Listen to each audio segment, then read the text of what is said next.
Welcome back, friends. Welcome to Picture Love. I'm so happy you're here. Thank you for sharing your time and your attention and your energy with me today. And I have a topic that I think is pretty juicy. I have a background in education and also a background in sales. And I wanted to play a game with you today before I get into my motive. And the game is selling or serving. And I'd like for you to not think about it too hard, but I'm just going to rattle off a few different careers or industries or even maybe companies. And I'm curious to know if your knee-jerk reaction, your first instinct is, are they selling or are they serving? And I understand that there's degrees of both in many scenarios. So just play along with me for just a minute. All right. So, in your mind or out loud, tell me, are they more selling or are they more serving? You ready? Girl Scouts. Girl Scouts parked at a table outside the grocery store selling Girl Scout cookies. Educators. Artists. A marketing expert. A hairstylist. A waiter. A flight attendant. A librarian. A coach. A doctor. An evangelist. A podcaster. Hollywood. How about the music industry? How about the car industry? How about all educational institutions? What about Apple? How about politicians? Lifeguards? How about your local jeweler? Your therapist? Your friend, the entrepreneur? What about insurance companies? And how about your local garden club? Okay, that's enough for right now. So I'm very curious to know what your answers were, and I guarantee you, if I had a survey, there would not be a clear, definite answer for all of them because there are degrees of both. I wanted to talk to you about the differences between selling and serving today because I was actually in a room overhearing a sales meeting from a company I'm not involved in, but I was overhearing this. And there were sales executives trying to train their team to sell softly. And my definition of selling softly is selling with the spirit of serving, not contorting somebody against their will to do something you want them to do that's not in their best interest. So I believe that there are sweet spots where selling is serving and serving is sales. So if you'll just indulge me a little longer, I'm talking about the teacher who might be actually trying to sell an idea to their class to give them a new perspective on a hot topic. I'm talking about a flight attendant whose first order of business is the safety of the passengers and the crew, but also the need to sell products because the airline is a business. I'm thinking about also the times where I've actually tried to circumvent somebody who was aggressively pushing a product or aggressively asking for donations for a cause or for some kind of goal that they're trying to meet. And their intentions may have been good, but I was repelled by the very strong aggressive nature of it.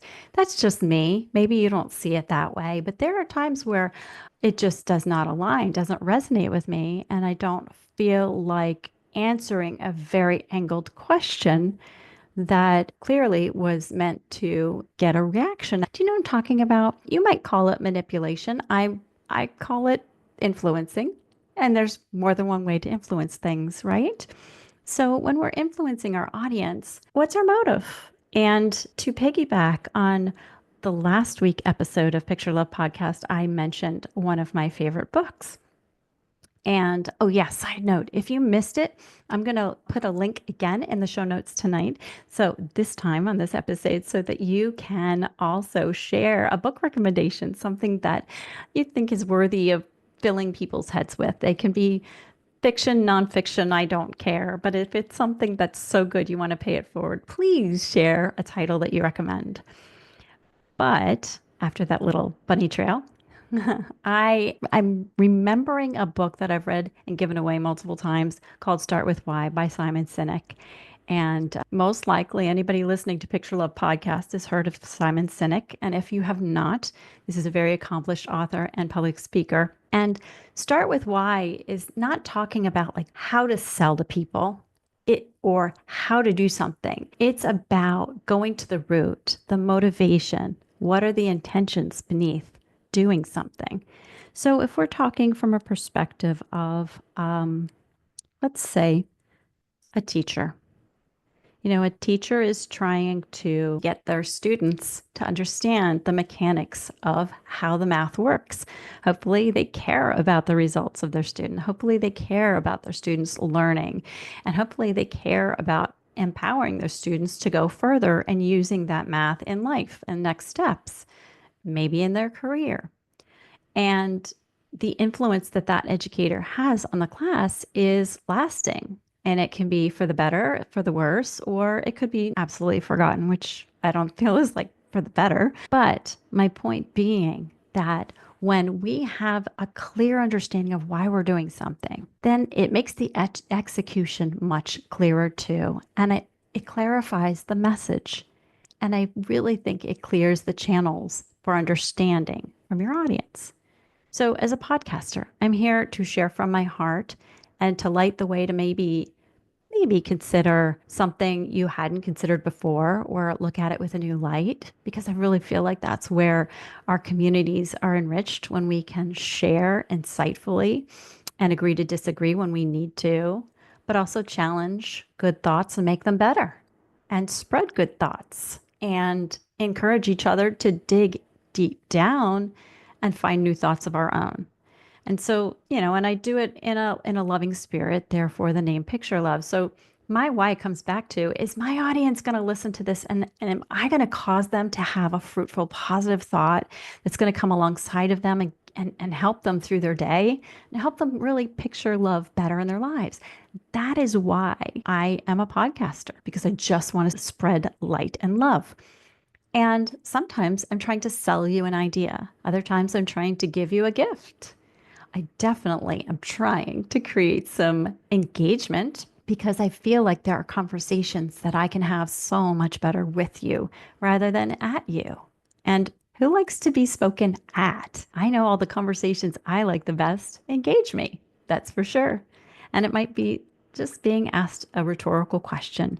Then that's all you have to put in your pocket to carry with you and make the day a measure better. So let's return to that thought about selling softly. You don't have to be in sales in order to find resonance with the idea of starting with your why. Why am I sharing what I'm sharing? Why am I doing what I'm doing? Why am I positioned in a place to do this task? An outward facing task that's probably a job or something you're passionate about. And so from that why, we can figure out what is the best possible outcome and how can we identify our audience's idea of our best possible outcome? Well, by asking searching questions, by creating something that meets a need that's within your skill set, or possibly partnering with somebody else who has the skill that you need, or the knowledge, or the tools that you need in order to get this end result in place. And I think that's why I'm calling in creative collaborations, because I just love the idea that you share the best you know, I share the best I know, and together we create something new that we didn't know at that level in the end. I find that delicious. So creative collaborations are something I'm calling in. What are you calling in? And let's get back to that selling softly. Once we create something beautiful, we have to know who it's for. And we have to know, where is that person Where can we meet them in that need so that that person can decide for themselves if this is on the mark, if this is aligned, or if they know somebody else this is aligned with. That's why I always ask you to please invite friends to listen to an episode if something strikes a chord with you or makes you think of somebody else that you care about. Somebody who could use that encouragement, somebody could use that little shot of extra sunshine and love and positivity. And not to do it from an artificial place, but from a place of sincere connection, sincere community, lifting each other up. Because I think that's the best we can do in our communities is to show up as our fullest, the best version of we can be of ourselves. And we do it with intention. We always level up, would you say? So if I'm going back, the first legitimate sales job I ever had, and it was in retail when I worked at the Disney store during my college days and after. And I learned a lot about customer care. They weren't customers, they were guests. That's just common Disney language. When somebody steps on Disney property, they are a guest. And there's a level of respect and soft selling that happens when you're treating somebody like your guest when they come in the door. And I think I had a lot of success with Disney because when people came in, I believed in greeting a guest. Nobody's going to come in my house without being greeted. Nobody's going to come into a space that I'm hosting without a greeting. That's how I always greet you. Welcome back, friends, because that's how I see you or think of you. I loved that. I think everybody deserves to be acknowledged and greeted. And if they know what they're looking for, just a simple ask, is there something you're looking for in particular? And if they don't know, I'll say whatever was new or exciting or a special promotion going on, I would say, oh, I'm not sure if this is something that would interest you, but just so you know, today we are offering blah, blah, blah, blah, blah. And they always said, oh, thank you, great. And if they didn't need it, they just keep walking. And sometimes people would say, oh, that's a great deal. Tell me more. But I didn't chase them down the store. I didn't shove a postcard in their face. I didn't run them down like a bull in a china shop. It was just treating them, speaking to them the way I would like to be supported and spoken to. And so that's where selling becomes serving. It's when you are offering something that you think offers value, but be willing to listen and pay attention to the context clues because there's so much that's said in body language without any language, as you know.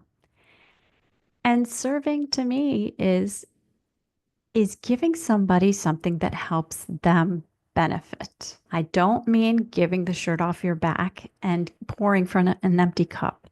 That's not what we talk about here on Picture Love. I want to encourage all of us to let our cups overflow so there's plenty to give others, that we don't have to give at a deficit of our own and deplete ourselves when we can't be of any service to anybody, when we are run down to the point of getting sick. But selling is an exchange of energy, Somebody gives some energy and receives some energy. The feminine, the masculine, and a beautiful reciprocal exchange. And it could be something as simple as a smile reciprocated. And it could be something as simple as taking something up to the register, giving the money, and taking the goods. And usually a smile, definitely, if it's involving Disney. But that energetic exchange makes it easier for somebody to get the help they need from a professional. And I know when I have a friend do something meaningful for me, it really matters that they receive my gratitude. So when I say thank you, that is a reciprocation. When I drive my neighbor to work and they say thank you, that's payment. That's an exchange. It's not a matter of keeping score. It's a matter of finding peace in the ebb and the flow, the in and the out, the positive and the negative.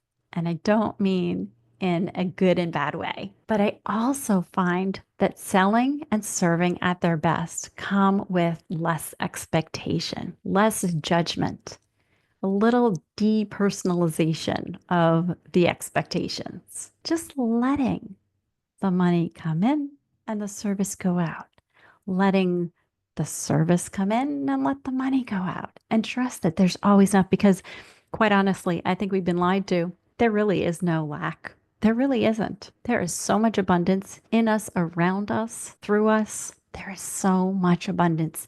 And it's a matter of adapting, adjusting, and aligning our attention with the abundances. That's when things start to really explode in the best possible way. So I want to encourage you today. Notice some of the routines, some of the things that you do. And notice, are you selling? Are you serving? Are you in that sweet spot? That's a beautiful ebb and flow between the two. When I feed my pets, they don't pay me money, but they thrive. And there's a beautiful energy in my home when I take good care of my pets. When I take care of my body thanks me. I feel better. I want to encourage you today to serve yourself with love and trust that that energy will always be reciprocated. And it might be in a way that you will never even know in this lifetime. It could be that the way we serve ourselves gives somebody else permission to do the same for themselves. And then they show up in a much better reciprocation with you and the people around them. So, how are we selling and serving and showing up as the best version of ourselves? And there doesn't ever have to be an exchange of money for it to be beautiful, fruitful, and everlasting. So let's just consider that today.